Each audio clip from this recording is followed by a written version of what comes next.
വിഴിഞ്ഞം അന്താരാഷ്ട്ര തുറമുഖത്തിൻ്റെ നയപരമായ തീരുമാനങ്ങൾ കൈക്കൊള്ളുവാനായി സർക്കാർ വിഴിഞ്ഞം അന്താരാഷ്ട്ര തുറമുഖത്തിൻ്റെ ബോർഡ് രൂപവൽക്കരിച്ചിട്ടുണ്ട്. ആദരണീയനായ മുഖ്യമന്ത്രി ശ്രീ പിണറായി വിജയൻ്റെ അധ്യക്ഷതയിൽ ആദരണീയരായ മന്ത്രിമാരുടെ സാന്നിധ്യത്തിലുള്ള ബോർഡിനെ പ്രതിനിധീകരിച്ച് കേരളത്തിൻ്റെ ആദരണീയനായ ധനം വകുപ്പ് മന്ത്രി ശ്രീ KN ബാലഗോപാൽ അവർ സദസ്സിനെ അഭിസംബോധന ചെയ്യുവാനായി സ്നേഹത്തോടെ ക്ഷണിക്കുന്നു.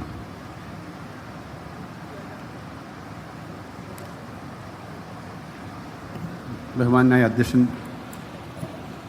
തുറമുഖ വകുപ്പ് മന്ത്രി ശ്രീ വാസവൻ, ബഹുമാനായ മുഖ്യമന്ത്രി ശ്രീ പിണറായി വിജയൻ അവർ, ബഹുമാനായ കേന്ദ്ര തുറമുഖ ഷിപ്പിംഗ് വകുപ്പ് മന്ത്രി ശ്രീ സർബാനന്ദ സോനോവാൾ അവർ, ശ്രീ കരൺ അദാനി, ഈ വേദിയിലുള്ള ബഹുമാനപ്പെട്ട മന്ത്രിസഭാംഗങ്ങൾ, MLA മാർ, MP മാർ, ഉദ്യോഗസ്ഥ പ്രമുഖർ, ഇവിടെ ഈ ചരിത്ര സംഭവത്തിന് ദിക്സാക്ഷികളാവാൻ എത്തിയിട്ടുള്ള ഏറ്റവും പ്രിയപ്പെട്ട ബഹുമാനീയ സുഹൃത്തുക്കളെ,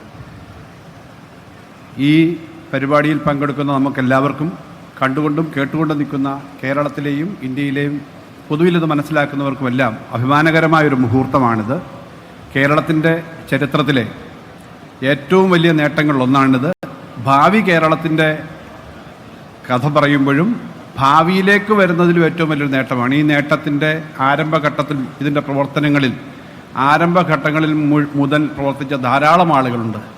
ഒരു യുവജന സംഘടനാ പ്രവർത്തകൻ എന്ന നിലയിൽ ആ സമയത്ത് ആദ്യഘട്ടങ്ങളിൽ ഇതിനു വേണ്ടിയിട്ടുള്ള പ്രക്ഷോഭങ്ങളിൽ ഇങ്ങനൊരു തുറമുഖം വേണമെന്ന് പറഞ്ഞത് മുതൽ ഇങ്ങോട്ട് വന്ന ഒരാളെന്ന നിലയിൽ വളരെ സന്തോഷമുള്ളൊരു ഘട്ടമാണ്. വിശദമായി ഈ പദ്ധതിയെ സംബന്ധിച്ച് എല്ലാവരും സംസാരിച്ചു കഴിഞ്ഞു. ബഹുമാനപ്പെട്ട മുഖ്യമന്ത്രി ആത്മവിശ്വാസം നൽകുന്ന തരത്തിലേക്ക് ചെയ്യാൻ പോകുന്ന കാര്യങ്ങളും പറഞ്ഞു. ഒരു കാര്യം മാത്രം പറഞ്ഞുകൊണ്ട് ഞാൻ അവസാനിപ്പിക്കാം.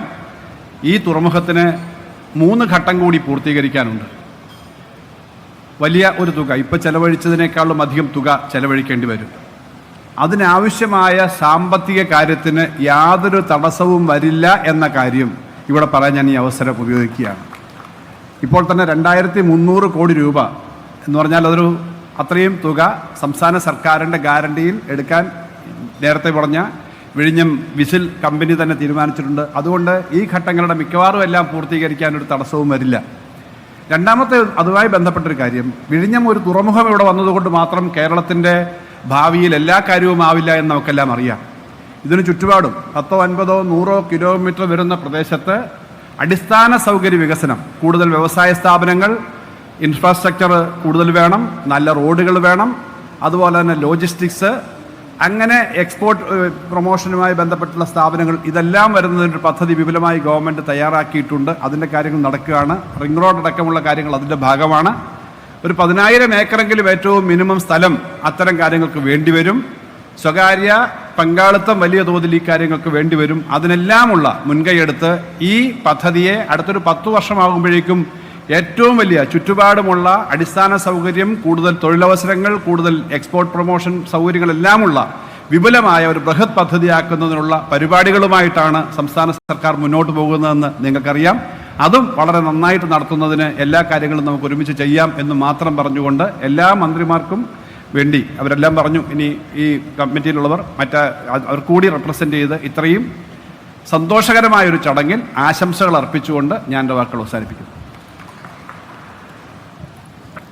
നന്ദി സർ. വിഴിഞ്ഞം